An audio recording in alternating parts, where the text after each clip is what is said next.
یوسف علیہ السلام اتنا عرصہ جیل میں رہے, پہلے کنویں میں ڈال دیا ان کو, پھر کنویں سے نکالا تو بازاروں میں بکے, جھوٹے الزام لگ کر جیل میں ڈال دیا گیا. تو کبھی کہیں قرآن میں آتا ہے کہ یوسف علیہ السلام نے پھر وہاں کسی روحانی عامل سے رابطہ کیا کہ یار کسی نے کچھ کر دیا میرے اوپر, ٹینشن, یہ بڑا مسئلے کیا ہو گئے ہیں یار, مسلسل کام بگڑتے جا رہے ہیں. میں ابا کو سب سے زیادہ محبوب تھا, ہونا تو یہ چاہیے تھا ساری جائیداد ابا میرے نام کر دیتے, لیکن ہوا کیا ہے, میں نے بھائیوں کا کبھی کچھ بگاڑا نہیں. یہ آواز میں ایکو کیوں پیدا ہو رہا ہے بھائی؟ میں نے بھائیوں کا کبھی, باہر کا مائک مجھے لگ رہا ہے اسپیکر آن ہے, میں نے کبھی کسی کا کچھ بگاڑا نہیں, بھائیوں نے مجھے کنویں میں ڈال دیا. پھر ابھی میں 7-8 سال کا بچہ تھا, کنویں سے نکال کے بازاروں میں مجھ جیسے شہزادے کو بیچا گیا, پھر بیچ کے چلو تھوڑے دن سکون کا سانس ملا تھا بادشاہ کے, چلو کسی اچھی جگہ چلا گیا بکے میں,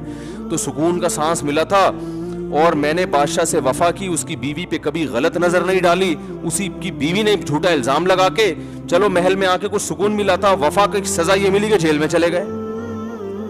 اور پھر جیل میں جب ہم گئے ہیں تو ایک آدمی کو میں نے خواب کی سچی تعبیر بتائی, اس کو میں نے کہا بادشاہ کو بتانا کہ مجھے جیل سے نکالے, تو وہ کمبخت جا کے بادشاہ کو بتانا ہی بھول گیا, کسی نے کچھ کر دیا ہے بیٹا. یہ تو بندش کے علاوہ کچھ ہو ہی نہیں سکتا, یہ تو بھائی 100% بندش ہے. کیا خیال ہے بھائی؟ اور اللہ کو میں ہی ملا ہوں ٹینشنوں کے لیے,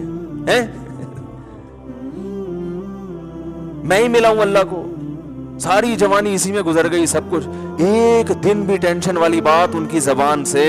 نہیں نکلی. جب بات کر رہے ہیں ایسے پیارا کلام ان کی زبان سے نکل رہا ہے. جب اتنی ٹینشنوں کے بعد بادشاہ کے محل میں پہنچے نا,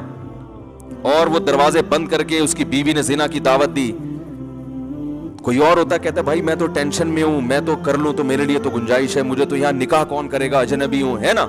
لیکن کہہ رہے معاذ اللہ انہ ربی احسن مثوایا, میرے رب نے بادشاہ کے محل میں مجھے پہنچا کے ٹھکانہ دے دیا, میں تو کنویں میں گر گیا تھا,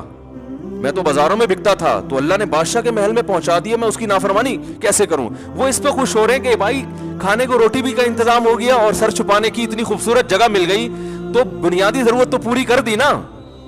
تو اب اس کا شکر کا تقاضا یہ تھوڑی ہے کہ میں برائی کی طرف جاؤں, یہ تو نہیں ہو سکتا مجھ سے. پھر جب الزام لگ کے جیل میں گئے ہیں, جیل میں جانے کے بعد جو 2 شخص آئے نا تعبیر پوچھنے کے لیے, تو ان کو پہلے دین کی دعوت دے رہے ہیں, ان کو خواب کی تعبیر بتا کے کہہ رہے ہیں کہ دیکھو ذالک من فضل اللہ علینا, میں نے سچی تعبیر جو تمہیں بتائی ہے نا, یہ اللہ کا ہم پہ فضل ہے,